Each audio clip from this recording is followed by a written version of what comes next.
Italy, September 1943. A British sniper from the 2nd Battalion Sherwood Foresters is lying in a ruined farmhouse outside Salerno at a range of approximately 620 meters from a German observation post when he fires 5 rounds in 4 seconds, works the bolt between each shot without shifting his cheek from the stock, and puts 3 of the 5 rounds through a window aperture measuring approximately 40 centimeters across. The German observation post ceases to function. The rifle he is using weighs 4.1 kilograms. It has a 10-round detachable magazine. Its bolt action was designed in 1888, refined in 1907, modified in 1916, and refined again in 1941.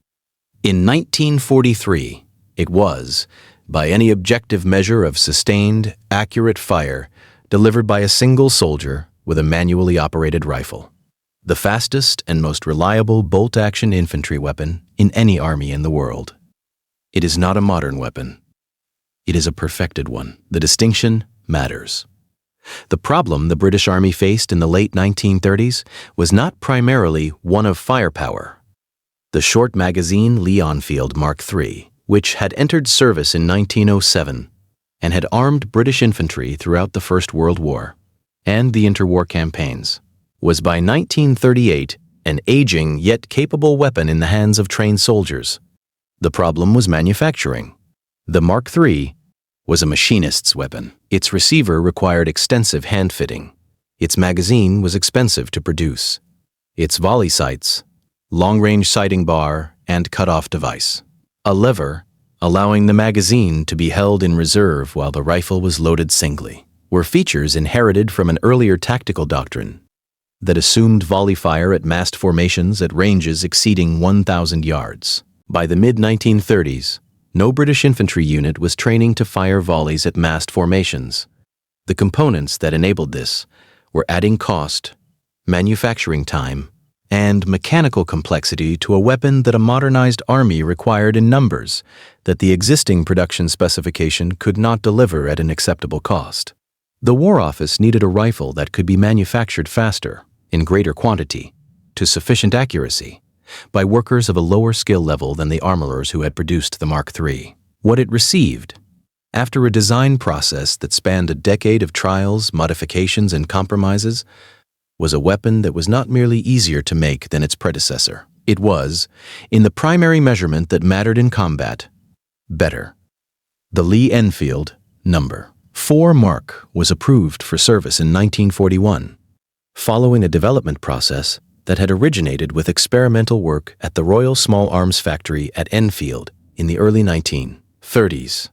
The fundamental operating system, the rear-locking bolt, the 10-round double-column magazine, the cock-on closing action, was unchanged from the Mark III. These were not retained through institutional conservatism.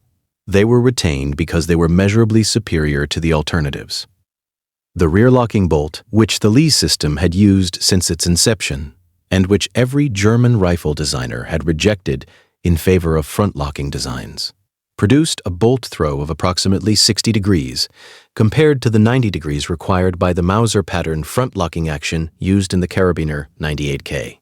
60 degrees of bolt lift required less wrist rotation, less hand movement, and less disruption to the firer's cheek weld on the stock. A trained British soldier could cycle the Lee-Enfield bolt without removing his eye from the sights. A trained German soldier operating the Carabiner 98K could not, because the geometry of a 90-degree bolt lift made it mechanically impossible to maintain a consistent sight picture through the operating stroke. This difference, multiplied across the number of aimed shots a soldier fired in the course of a combat engagement, produced an accuracy and tempo advantage that British infantry training formalized into a standard that became the basis for one of the most persistently misunderstood claims in the history of small arms. The mad minute, the term applied to the British pre-war standard of 15 aimed rounds in 60 seconds, was not a myth. It was a qualification standard. A trained British infantryman was required to place 15 rounds on a 12-inch target at 300 yards within 60 seconds as a passing score in musketry assessment. The record, established by Sergeant Instructor Alfred Snoxall at Hythe in 1914 was 38 rounds in 60 seconds. The figure that matters for understanding the number. 4 is not the record, but the standard, because it establishes what a normally trained soldier was expected to achieve as a minimum. No equivalent standard existed in the German, American, or Soviet armies of the Second World War period, because no equivalent bolt-action operating system existed in those armies' service rifles that would have made the standard achievable. The Karabiner 98K, in the hands of a trained German soldier under the same conditions, produced a practically achievable rate of approximately 12 to 15 aimed rounds per minute. Similar in absolute terms to the British standard, but requiring substantially greater physical effort per shot, due to the bolt geometry, which produced measurable fatigue effects in extended firing sequences that the Lee system did not. The manufacturing changes incorporated into the number 4 that distinguished it from the Mark III were systematic and deliberate. The volley sights were deleted entirely. The magazine cutoff was removed. The fore-end was shortened to expose the barrel forward of the nose cap, simplifying machining requirements and reducing wood consumption. The most significant change was to the sighting system. The Mark III had used a blade and ramp foresight with a U-notch rear sight graduated to 2,000 yards in a configuration that required precise optical alignment in good light, and became progressively more difficult to use as light degraded. The number 4 replaced this with an aperture rear sight, a circular hole through which the firer aligned the foresight blade with the target, mounted on the receiver rather than the barrel. The aperture sight produced a longer sight radius of approximately 66 centimeters, compared to the Mark III's approximately 56 centimeters. Longer sight radius reduced angular error at the target for any given misalignment of the sights, improving practical accuracy under field conditions. The aperture system also worked more effectively in low light, because the eye automatically centers an object in a circular aperture without conscious effort, whereas aligning a blade in a U-notch in poor visibility required deliberate visual effort that degraded with fatigue and stress. These were not marginal improvements. They were the difference between a weapon a tired soldier could shoot accurately at dusk and one he could not. The number 4 Mark I, it formalized the accuracy potential of the standard rifle into a precision system that British forces deployed across every theater of the European and Mediterranean campaigns from 1942 onward.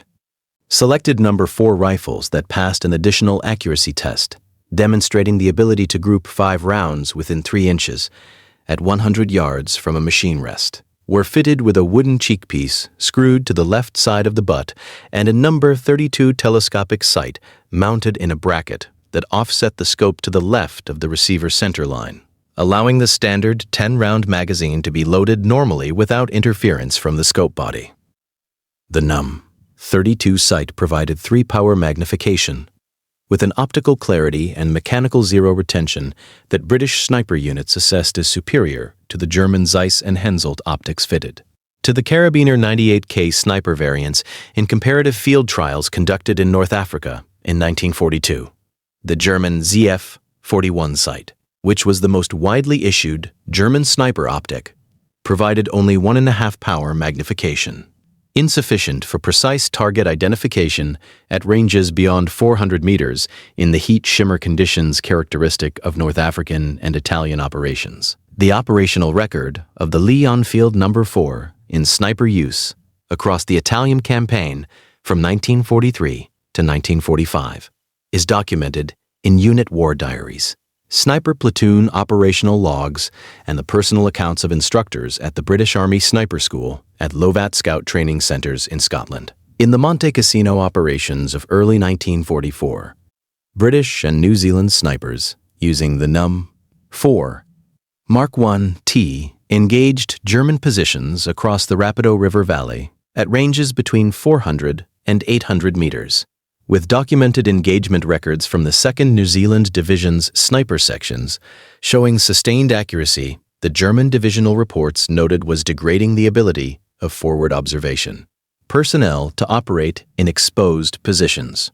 The tactical consequence: German artillery observers forced to operate from concealed rather than elevated positions reducing the effectiveness of German defensive fire, was assessed in British operational research documents as having contributed to the eventual reduction of the casino position in May 1944. In northwest Europe, following the Normandy landings, No. 4 sniper pairs operating with infantry battalions in the bocage terrain of Normandy achieved documented engagement records at ranges of between 300 and 700 meters against German command personnel, crew-served weapon operators, and vehicle drivers, with several documented cases of engagements extending to 900 meters in the more open terrain of the advance through Belgium and the Netherlands in the autumn of 1944. The comparison with German sniper equipment in the same period clarifies the number 4 Mark IT's position in the International Precision Rifle Inventory by specific rather than general measurement. The standard German sniper rifle, the Carabiner 98K, fitted with either the ZF42 4-power scope or the higher quality ZF39, was a mechanically accurate weapon that benefited from the Mauser front-locking bolt's reputation for inherent precision. Independent British Army trials conducted in 1944 found no significant difference in mechanical accuracy between the number 4 Mark 18 and the best available Carabiner 98K sniper variants at ranges up to 600 yards when both were fired from a machine rest. The practical difference in field conditions favored the Lee-Enfield on 2 specific measures: the rate at which a sniper could engage successive targets, which the bolt geometry advantage produced definitively, and the magazine capacity, which allowed 10 rounds to be carried ready in the weapon against the Carabiner's 5-round integral magazine that required stripper clip loading in the field.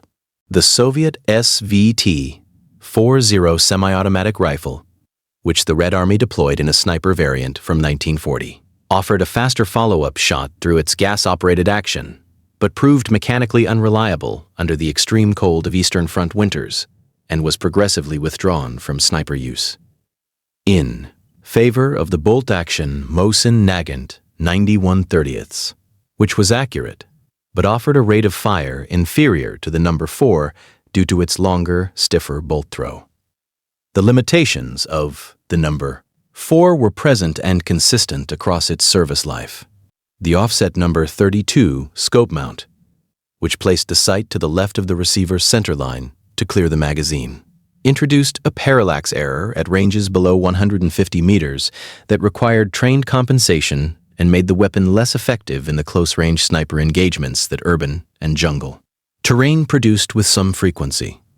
The number 32 scope's 3-power magnification, which was adequate for open country at ranges up to 700 meters, was insufficient for the precise target identification required at ranges beyond 800 meters in poor atmospheric conditions, a limitation that became operationally relevant in the longer-range engagements of the Italian mountain campaign. The standard number 4 infantry rifle, as distinct from the sniper variant, shared the Mark III's fundamental sensitivity to stock bedding. A rifle whose stock had been wetted and dried repeatedly, the standard condition of a weapon carried through the Italian winter or the Burmese monsoon, could shift its point of impact by several inches at 300 yards as the wood swelled and contracted around the action. This was not a defect unique to the Lee-Enfield, but it was present in a weapon that a soldier's life could depend upon maintaining in stable condition in environments that made stability difficult. The Lee-Enfield No. 4 remained the standard British service rifle until 1957, when it was replaced by the L1A1 self-loading rifle in 7.62 mm NATO. Commonwealth forces continued using the No. 4 in frontline service into the 1960s.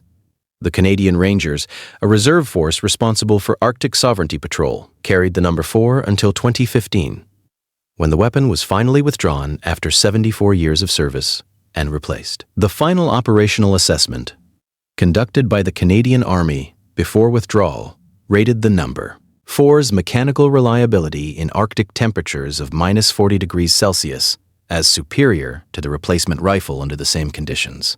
The bolt design that British Army ordnance officers had considered retaining in 1930, purely because replacing it would have required starting the design from the beginning, had, by 2015, outlasted 4 generations of self-loading and automatic rifles in the environment where reliability mattered most. The assessment was filed. The rifles were withdrawn. The bolt throw was 60 degrees.